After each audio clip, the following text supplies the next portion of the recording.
A lot of these men out here don't want to get married. They don't want to get married because they can get sex easy. They don't have to, a lot of women aren't requiring a man to commit to her before they get it. So a man feels like, what's the point of marrying a woman when I can go down the street, I can go to the strip club and hook up with a stripper?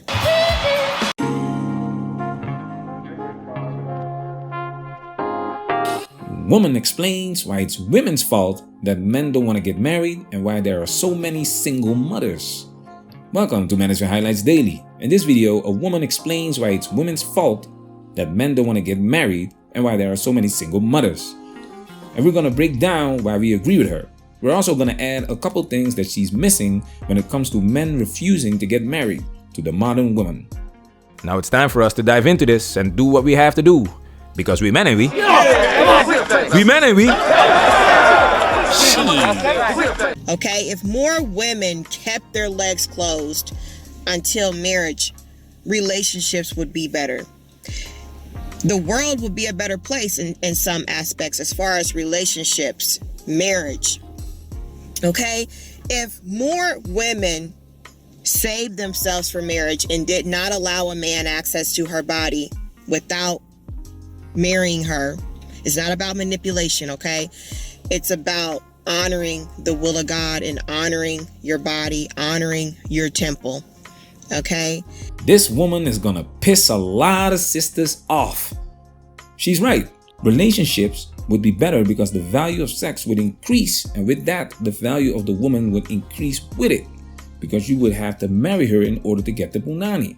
Now, marriage is supposed to be a serious commitment, so selecting the person you would want to marry should be a serious endeavor. If more women kept their legs closed until marriage, there wouldn't be as many womanizers and players out here getting with women,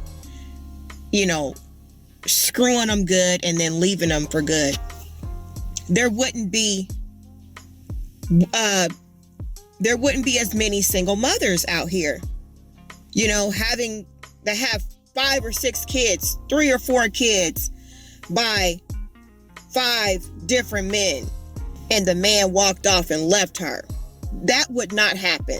Take a look at this graph right here, link in the description. In 1970, there was a spike, an increase of single mothers, and it's not a coincidence because a lot of shit happened in the 70s that changed the dynamic between men and women. Some of the things are the no-fault divorce law and sexual liberation. Womanists don't understand that they have liberated men from the responsibilities that they used to have, creating paradise for these players and womanizers. So when women get pregnant, they will have to carry the bulk of the responsibilities because it's their body and their choice. If more women were celibate like me until marriage, there wouldn't be as many STDs. Woo! That was cold. Look at this. Reported STDs reach all-time high for 6th consecutive year. Take a look at this graph, link in the description. STD, sexual transmitted disease. The record gets broken every year. Women definitely play a huge role in this. Why? Why? Because women are the gatekeepers of sex. At the end of the day, they decide if they will let you hit it. So if women keep their legs closed, the STD rate will drop. Wouldn't be as many sexually transmitted diseases. These womanizers and players out here are sleeping around with women who give it up easy. They're just sleeping around. These women out here are just giving it up. No commitment from a man. They just give it up. And that's why there's so many players and womanizers out here, because they know that they can get it easy, no commitment. SMV, sexual market value. The value of punani has dropped big time, and these players know it. If you don't want to give it up, your friend will. The moment you smash women on the first date, you don't want to go back, because now you know it's possible. And if the girl doesn't want to give it up, it's on to the next one. More about this later because she's talking about players and womanizers. And that's why there are so many men who don't want to get married. They don't want to get married because why buy the cow when they're getting the milk for free? Like Black Ram says, this is therapeutic, man. A lot of women are out here screwing around, no commitment, and they have lowered the standard. And it's the woman's fault why there's so many womanizers and players out here. It's the woman's fault why there are so many single mothers out here. If the woman didn't open up her legs, and this is coming from a woman. I'm a woman myself, and I'm not ashamed to say this. It's the woman's fault why there are so many single mothers. It takes two to tango. It takes two to have sex. But if the woman didn't open up her legs and allow a man access to her body before marriage, she would not be a single mother.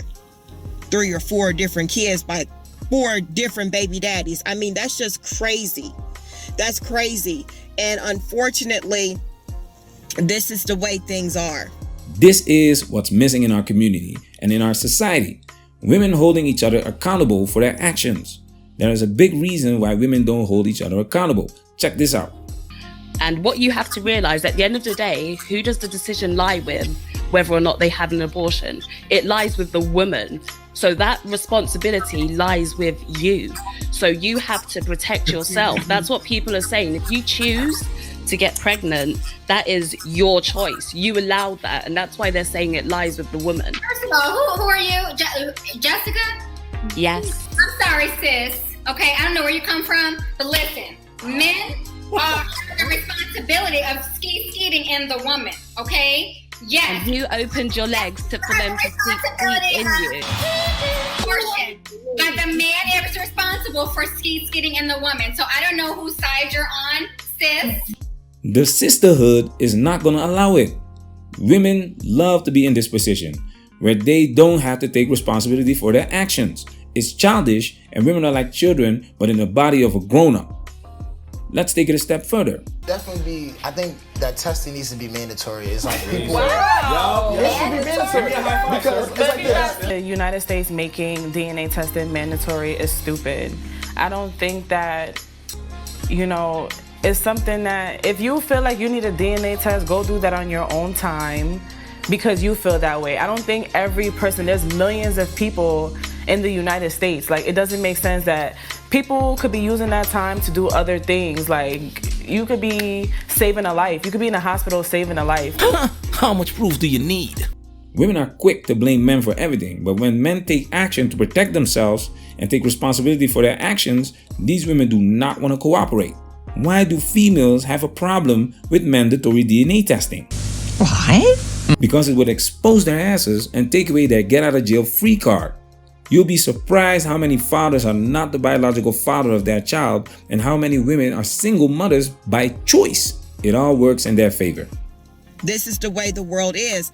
Women are giving up their body. They get pregnant. Now they're a single mother because the man, the bastard, done walked off and left her with 2, 3 kids, 4 kids. If women kept their legs closed and saved their bodies for marriage, the divorce rate wouldn't be so damn high. The marriage rate, more people would be getting married. She makes great points, but she's missing some key factors for getting married and staying married. Look at our video of the 19-year-old. This girl doesn't add any value to a man's life. She looks good, however, you will not keep a man just with your looks and sex alone. There are also no benefits for a man to get married in this society. What do I get when I get married? Do I get a house? Earn more money? Healthcare benefits? What do I get for getting married? It's a raw deal for men. These men out here, these players and womanizers and toxic men have women on rotation. They have 6 women or more on rotation that they're screwing without a commitment. And they get accustomed to that lifestyle. They get used to that lifestyle. And then when they get 30, 40 years old, they don't want to settle down because they're just used to that lifestyle. They might change, but most of these men out here don't want to change.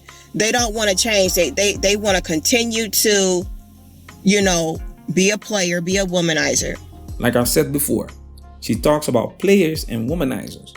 You also have men that are tired of this foolishness we consistently expose right here on this channel. Check out our How Much Proof Do You Need series and you will be flabbergasted. You do not want to engage with modern women. Brothers are getting their passports and they are exploring other options. Most guys are not players. Most guys are not Chads and Tyrones. And most guys do not make six figures. You're talking about men in their 30s and 40s. They're just looking for some peace of mind. Can a brother be happy? And now, you know, these good women out here like myself, it's only making it harder for us women of God. Because these women out here, you know, there's women, you know, in the porn industry having sex for a living. They done slept with over 100 men, over 200 men, over 300 men. That adds up. That's a high body count. Now, if you've only been with like 5 men, 6 men, under 10 men, that's a low body count. Under 10 is a low body count? Excuse me, miss, but you said you're a woman of God. More than 3 is already too much, especially when there's no marriage before you have sex. You said it yourself. Why buy the cow when you can get the milk for free? By the time these females realize that they can't keep a man on the basis of sex alone, the damage is already done. Their coochie has a lot of mileage, and that is not what a man wants to settle down with. A woman who's done been with over 100 men. No. You ladies have to start raising the standard. The standard is down here when it should be up here. This video has officially been highlighted.